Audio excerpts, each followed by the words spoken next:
Волчица лежала в логове. Она совсем не поднимала голову, ее глаза были полны слез. С тех пор, как она потеряла своих волчат, жизнь для нее перестала существовать. Волк несколько раз приносил ей добычу, но она даже не посмотрела в его сторону. Она медленно и тихо умирала от тоски. Огромный волк, вожак стаи, отрешенно ходил по лесу. Он не знал, чем помочь своей подруге.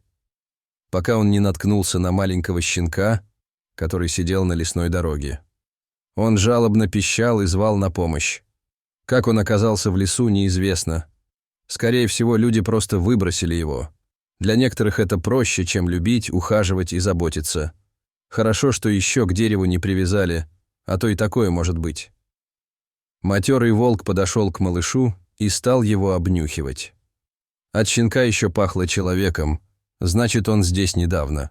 Волк не знал, что с ним делать, но интуиция подсказала хищнику, что нужно отнести детеныша в логово. Он аккуратно, как будто это его ребенок, взял щенка зубами и понес к своей волчице. Малыш, жадно захлебываясь, стал сосать молоко, а волчица, с такой же жадностью и нежностью, начала вылизывать мягкую шерстку детеныша. Она вновь почувствовала себя матерью. Этот маленький серый комочек смог заполнить пустоту в ее сердце. По ее телу опять разлилась теплота, прямо как тогда, когда под ее теплым животом спали ее волчата. Волк наблюдал за всем, что происходило в логове, и решил, что раз его волчица приняла малыша, значит, так тому и быть. Вдоволь насытившись, щенок уснул прямо под животом у своей приемной матери. Волчица его долго вылизывала, а потом впервые за последние несколько дней уснула сама. Сон их был крепким и безмятежным, как будто что-то соединило эти два осиротевших сердца. Волк постепенно привык к новому ребенку в их логове. Он начал учить щенка охотиться, добывать себе пропитание. В общем, он учил его всем волчьим навыкам. Шло время, и щенок подрос. Он был внешне даже чем-то похож на волка и имел волчьи повадки, но вожак прекрасно понимал, что из собаки никогда не получится волк, и стая его не примет. Тогда волк принял единственно правильное решение – отнести щенка к людям.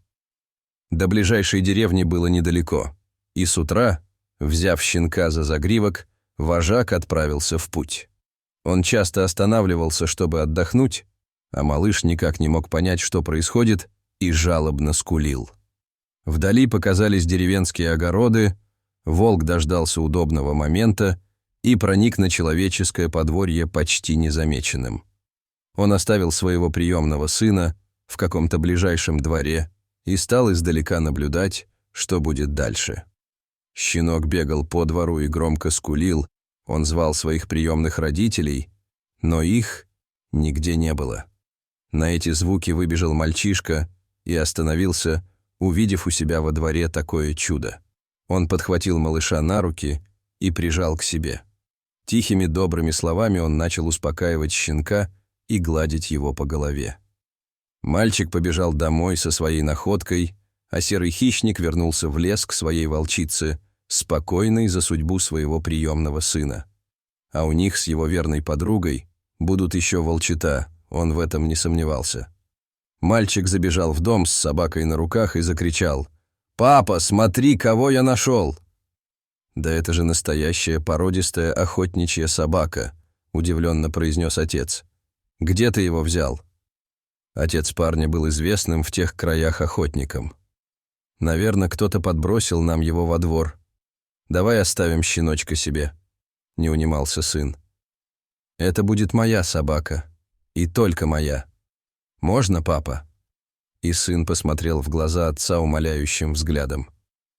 Щенок лизнул мальчика в нос и прижался к нему еще сильнее. С тех пор прошло несколько лет, щенок вырос и превратился в отличную охотничью собаку. Равных ему во всей округе не было, сказывалось все-таки волчье воспитание, правда, об этом никто не знал. Он был беспощадным на охоте, и все остальные охотничьи собаки отдавали ему должное, потому что чувствовали его превосходство. Единственное, что смущало охотника, это то, что пес совершенно отказывался охотиться на волков.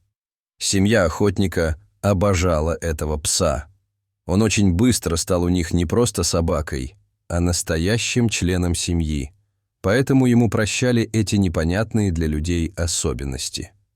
За это время подрос и мальчик, они с псом были неразлучны, и отец стал часто брать сына с собой на охоту. Этой весной в волчьем логове царило полное счастье и гармония. Волчица принесла 3 маленьких волчат. Слепые и мокрые, они тихо пищали. Волчица облизывала их и по-своему успокаивала. Волчата быстро росли, и молока им уже не хватало. В поисках добычи волк постоянно рыскал по окрестностям, надолго оставляя свою подругу одну с потомством. В этот день охотник с сыном и собакой пошли охотиться на зайцев. Они долго бродили по лесу и решили сделать привал, отдохнуть, перекусить и собираться в обратный путь. Дома их уже заждались. Мать, наверное, приготовила вкусный ужин. За разговорами они совершенно не заметили, что вышли к волчьему логову. Хотя собака вела себя очень странно. Она нервничала, постоянно прислушивалась и принюхивалась, становилась в стойку, потом опять начинала метаться по лесу. «Что сегодня такое с псом происходит, никак не могу понять», — забеспокоился отец. И в этот момент на поляну вышел огромный волк. Он принес добычу для своей семьи. Вожак медленно повернулся к людям, его глаза сверкнули злобой, он зарычал, готовый кинуться в последний бой, защищая свою семью. Сейчас решится, кто выживет, человек или дикий зверь. Охотник вскинул ружье, и вот должен был раздаться выстрел.